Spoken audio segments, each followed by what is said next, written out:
Coming up this time on Sailing Sea Drew McClyde. In this episode, we continue south from near Ketchikan and back into British Columbia. We don our warm weather, foul weather gear until the wind finally comes up and we make our way to Foggy Bay, Alaska, which is our last stop before entering British Columbia. Once anchored, we go for a little dinghy mission, and then the next morning we head out to Dixon Entrance, which is exposed to the full brunt of the Pacific Ocean. Lucky for us, the winds are light and moderate, allowing us to do some fishing and get good speed all the way to Prince Rupert, where we clear customs in Canada. Thanks so much for watching, and if you're enjoying this series, make sure you hit subscribe so you see the next ones coming up.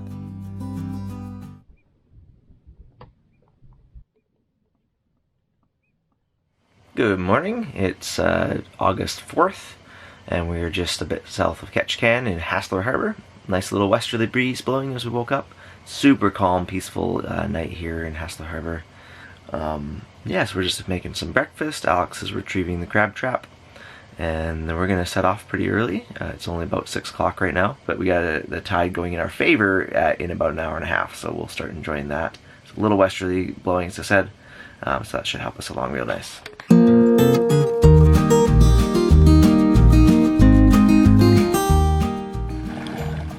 So Alex coming back from a successful crabbing mission. Let's see if they're males and if they're big enough. All right. That's awesome. I'm ordering out of the bay now, and Alex is getting the spinnaker gear set up. There's a very nice, steady looking breeze that is filled in here from the north. We're gonna get the spinnaker up shortly here. Looks just like a perfect breeze for it. It's like textbook spinnaker weather. Just a little, we're going about 2.3 knots right now with the Genoa main, so we could definitely use the extra sail area, so we're gonna do that. Got the coxswain, that's the steering guy, right? Coxswain, or is it swan? Swain. Driver. Driver, we got the driver. And we got the spinnaker up for the first time in this part of the trip since I started heading south from Juneau. Just a really nice, pretty steady breeze. Could use a little more wind. Tends to be the theme in the inside passage routes, is you want a little bit more wind. Only a couple times where I've been like, hey, less wind please. But we're just kind of ghosting along here. 2.1 knots, we've got current that is probably just turned in our favor now, and we'll continue to build for the next 3 hours and then keep on in our favor for a total of 6. So we're maximizing the use of that, but just an absolutely beautiful morning. Doesn't get a whole lot better than this in Southeast Alaska or anywhere really. Alex, what do you have to say about that situation? Trevor is awesome. I think I caught him a little camera shy. We'll see if he gets chatty with the camera like Ben and Rachel did. A little pressure.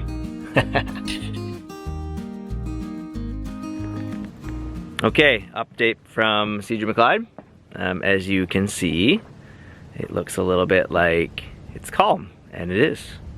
But we are going 0.3 knots that way, where we want to go, in the right direction.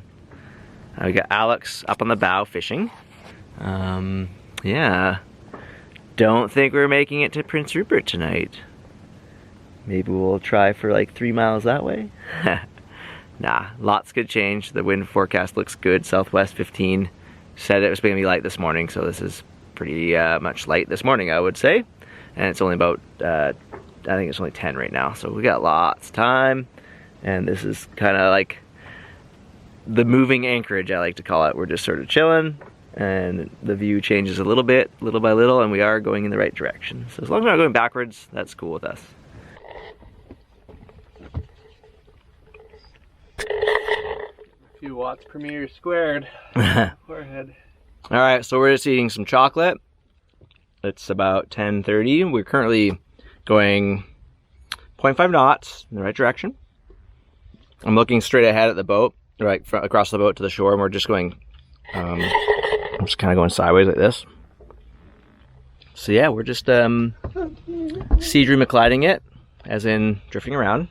We did a circle just now. The boat went almost a complete circle, which was kind of fun. Sort of like trick sailing, if you will. Yeah, so blah, blah, blah, blah, blah. Carry on. Okay, that wind line is coming. We got some action about to happen here. So we're doing the chicken jibe, going around, instead of through the wind, just around the wind. Got Alex showing a little chest hair there. That's nice. Me too. I got the my light weather, warm weather kind of sailing kit on right now. Yeah, very important to have the light weather fallies. Yeah, so these guys, this shirt helps. It's perfect because it like the little pineapples here absorb or like reflect some sun, so I don't get too warm. But then the darker area kind of, it's Alaska, right? So we needed to absorb a bit of sun, so that helps with that. And then the cassette tapes, you know, they're just kind of cool, and that's part of sailing, isn't it? These days, sailing's cool. Maybe, I don't know. Comment below.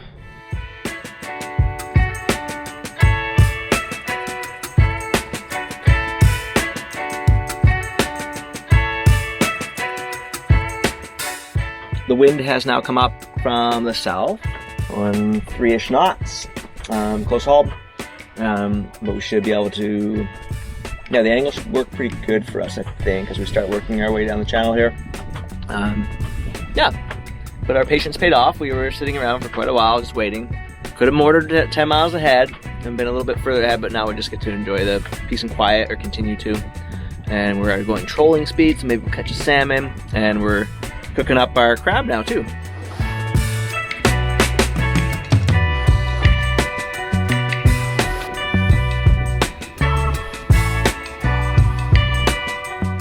It's close haul, but we're having a nice time sailing, and we're just about 5 miles probably now from Foggy Bay, so we're gonna have a nice early night, and then we'll get an early start tomorrow and carry on into Canada.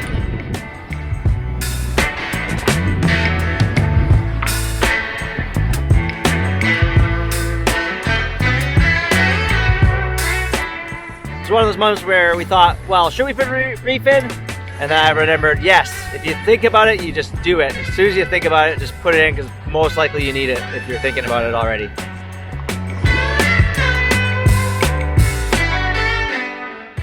All right, we just had a good reminder of never assume there's someone on the helm of the large fish boat approaching you.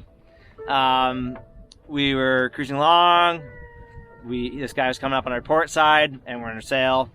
Kind of no debate there. He's a bigger boat, but there's plenty of room. All he had to do is change his course by 5 degrees, and he would have been behind us. But anyways, he was not on the helm. We saw someone on deck, and then we saw him start running and yelling, realizing that he was on a collision course with us, and he was in the wrong. He did radio after and apologized for that. So that was a nice gesture anyways. But yeah, even when you're in big open waters like this and there's very few boats around, always assume they might not be anyone on the helm, because that happens. It's happened to me a few times. That would be the second very close call. There was one where I had to emergency tack because I thought the person was going to give way to me, but they weren't even on the helm. It was a sailboat motoring downwind. I was tacking upwind, and the guy was down making a coffee or something with his auto helm on, and we were within a boat length, and I tacked. Otherwise he would have ran right into me. So yeah, there you go.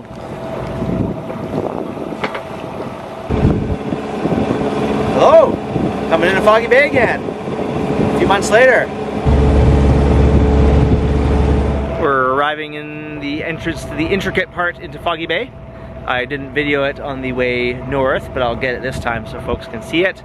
It looks horrifying on the charts, but it's not that bad. You just go right mid-channel and it's okay. Just go nice and slow, 2 knots, that kind of thing, and it's fine. Good to have bow lookout. There's some ledges that come out, but there's this guy out here anchored like totally exposed to where the swell comes from. It's kind of weird. It's really uncomfortable, but we're gonna go get our peaceful sleep on the inside here. Sun's trying to come out. There's some beautiful rays coming through. It looks like smoky over there actually. Maybe we're getting a little forest fire smoke from the interior perhaps.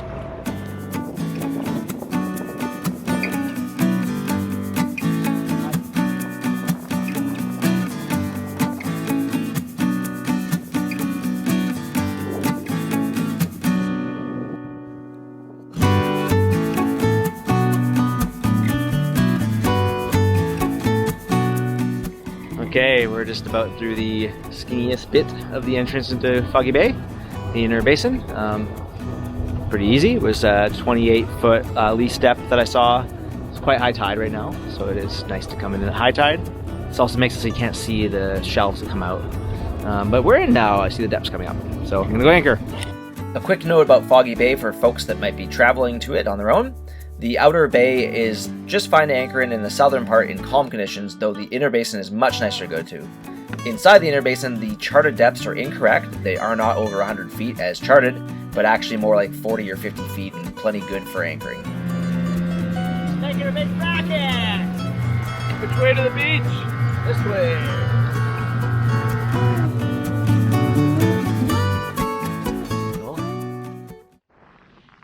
It is about 9. It's 9. And just found this nice little beach, and there's this cool big tide pool right here. Looking around and just walking around, stretching our legs. I hadn't really been off the boat since we left Ketchikan, so it's nice to get a jump off. Some cool anemones in this big tide pool here. It's like, yeah, really unusual spot. I haven't seen such a big tide pool before, I don't think. But it's only like kind of mid-tide. Yet there's this this big pond here. Really cool. Here's some little like pothole things in this grass, and there's like a lot of shale around here. And as you can see, it's quite oily, so it might just be sort of natural oil coming out of the ground here. Assuming there was not some old industrial site upshore of us, but probably not. It does happen. Oil comes from somewhere. Hey, here you go. Haha, flip flop. And just looking out into the outer Foggy Bay. We were gone for like 20 minutes, and here is the result. We get a carried dinghy now. Probably didn't need to drag it at all, but it's definitely free of water, so that's good. So we're gonna have to carry it along a little bit. Some barnacles here. We don't want to scrape it on, but good timing. If we were like, if we hung out for like an hour, we'd have to carry it like probably 100 feet. Pretty cool spot though. Nice little walk here.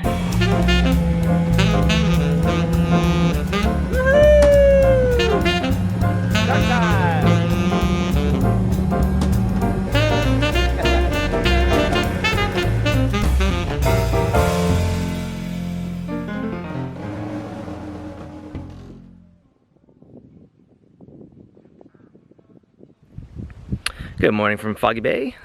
Beautiful calm night here last night.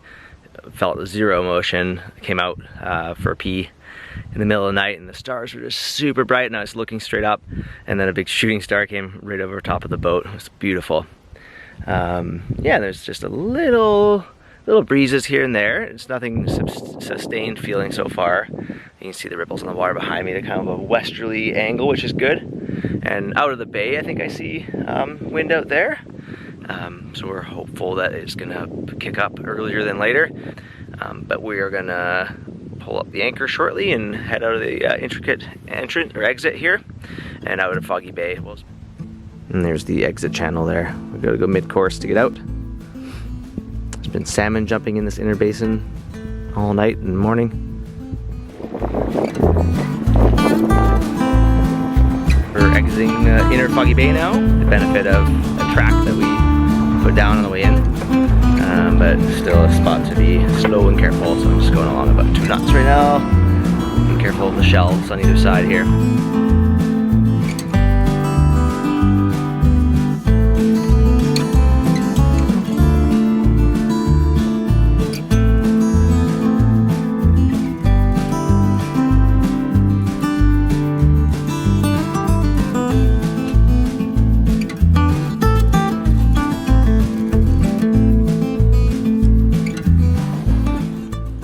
Looks like we're almost back in Canada.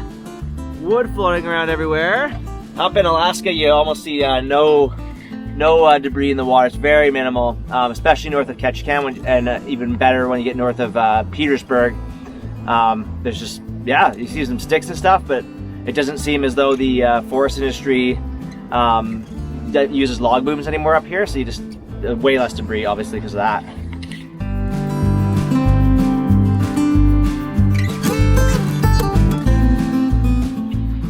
Steady progress here. We are noticing nice little arcs occasionally on some of the gusts where we start pointing right at the point, or the Cape Fox there, so you can sort of see, like, all of a sudden I see the bow pointing to open water, and it looks great. So yeah, we're still watching that angle improve and hoping it does. If not, we'll just do another tack and no big deal. But yeah, continued excellent sailing.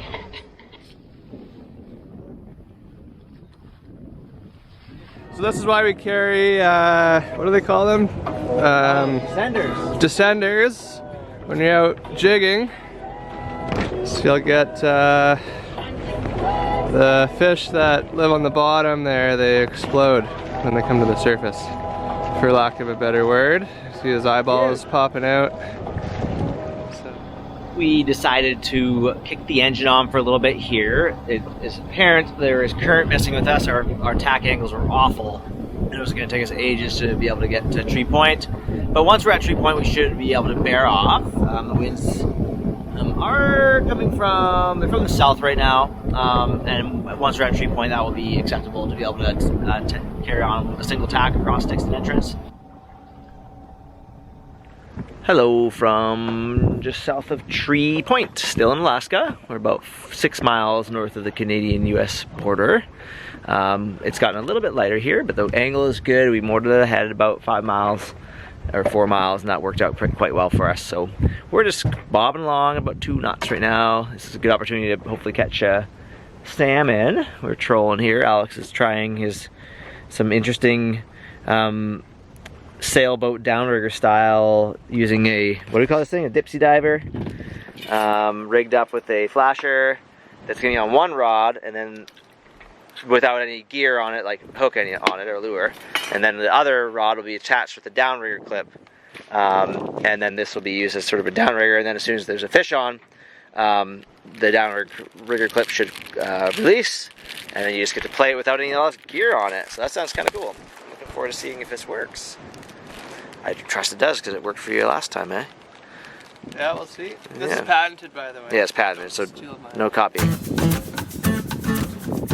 The result of Alex's patented technologies, beautiful fish. And it hit like, oh, what was that? 2 minutes. 2 minutes or something. Almost want to do it again. So, got that salmon. Nice work, Alex. Whoop, whoop, whoop. And the wind is pretty dead right now. So we've got a little room to the shore here, so we might just wait a few minutes and see if it's just a momentary lull. Looking out at Dixon Entrance, the much feared Dixon Entrance. It can definitely be flat calm, and it can definitely be very horrible and crazy in here too. Right. There's Cape Fox just ahead here. Alright, having some zucchini. Nice pink salmon. Got a little thrashed up on the sticky barbecue, but it tastes great. Winds come up again. And we're making about 4 knots right now, but it's building pretty steadily, so I think we're going to be buzzing along in a hurry here. Beautiful day continues. Nice and sunny out here at Dixon Entrance. It's a low swell, less than a meter, I think. It's just enough for us to kind of bob around a bit. But now that the wind has come up, there's good sail pressure, we're doing great. Got Alex and the bear on the helm. The bear, of course, being the auto helm behind us. Ben, Ellis, Alex, Rachel, the bear. Hi, the bear.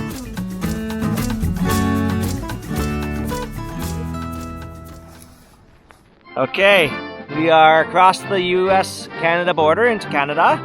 We're taking our courtesy flag down. It's zap strapped on because it kept falling off, so we got some scissors. Don't mind that, Americans. Don't worry, we're not going to cut your flag. There we go. Now Alex is going to fold it all properly. Just like he knows how to.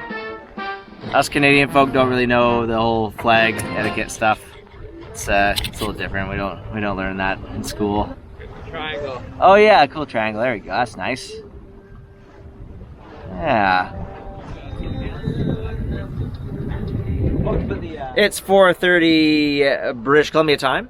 We are now in British Columbia, and we're just to the northeast of Dundas Island. We have pretty much crossed Dixon Entrance, and it went really well. It was really smooth, and it's picking up a bit more, so it's quite good timing to be out of here. We're out of the swell now, and just coming up on Green Island and Grey Island, and see a bit of a wind line up ahead, but it looks like it's probably filling in.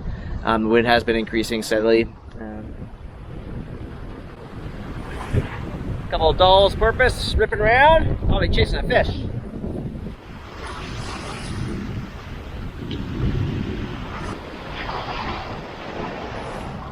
And we're just motoring through a bit of a lull. There's Dundas Island sort of is blocking the wind here. We're just about through it. We are buzzing along quite quickly, going about 6 knots. I think we got some current helping us out. You can definitely see the wind behind me there, the wind line back at Dixon Entrance. That's quite strong, and up ahead there's a good wind line as well once we get past Green Island here. It's about 7 p.m. and we're approaching Venn Passage now. Making great time. I'm just making a bit of dinner. Making some crab cakes from the leftover crab we had. A bit of vegetables. Some sushi rice.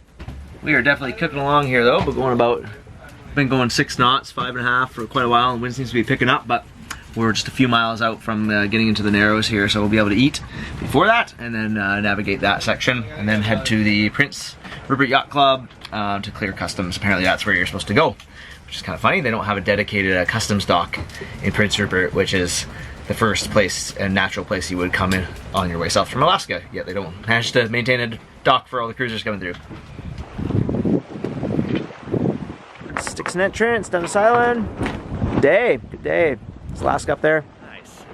Okay, may as well have both of us in some of these narrations. Alex has been helming for a bit here. How's it going, Alex? How's the helming? Oh, just great. Just slicked my hair back for the video. Nice, that's important. It's important for the subscribers that, you know, they're pretty much just watching these videos for our looks, right? Obviously. But anyways, that aside, we are sailing really close to Venn Passage now. This weird cross chop right now. There's a whale right over there I just saw, and it's really beautiful out. But we'll probably turn the engine on in a second here. The Jeanneau is kind of just flogging around because I don't have a whisker pole to keep it in check. So yeah, we will head on into Rupert now and go clear customs. It ended up being a pretty long day across Dixon Entrance because of the lulls in the wind. But we ended up getting into Prince Rupert Harbor just before dark. This beautiful sunset was such a nice way to finish the Alaska portion of the trip as we entered into British Columbia that day. It really was a dream come true to get back up to Alaska after 11 years, and I enjoyed every moment of it. I was also very excited for the upcoming weeks as Alex and I continued down the British Columbia coast, and I'm really excited to share those moments with you. We had some wonderful scenery, wonderful sailing, a lot of really good fishing, and it was just a fantastic chunk of the trip that you're going to be seeing coming up soon. The channel is slowly but steadily growing and is now at about the 750 subscriber mark. So if you haven't hit subscribe, I encourage you to do so.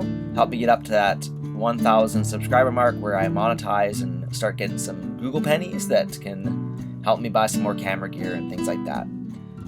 Thanks so much for watching and for all the continued support from everyone. Bye for now.